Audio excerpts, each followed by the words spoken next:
How can you make yourself better at blending? Well, it depends what kind of paint you use. If you are an oil painter, blending is natural.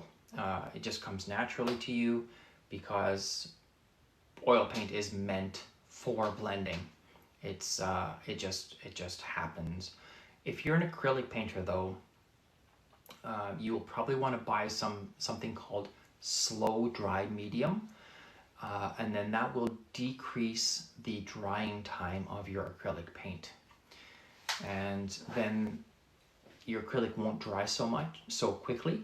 It'll dry more slowly, and that'll give you time to blend. When you're blending, and by the way, I have a full YouTube video on how to blend.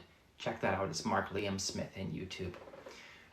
When you are blending, you're going to want to think about how much paint you have on your brush.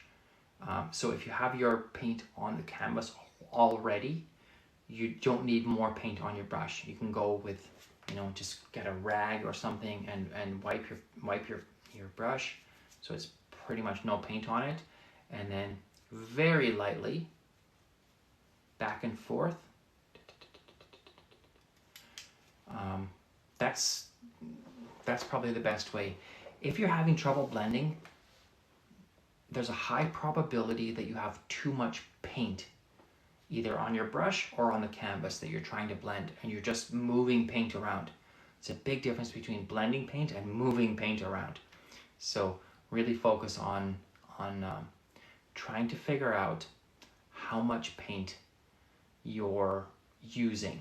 If you're really struggling with blending, yeah, you probably have too much paint, and that's when you're starting, when you're a new artist and you're starting to paint. It's really easy to overuse paint, like you have too much. You can really get away with a lot of blending by a very little amount of paint.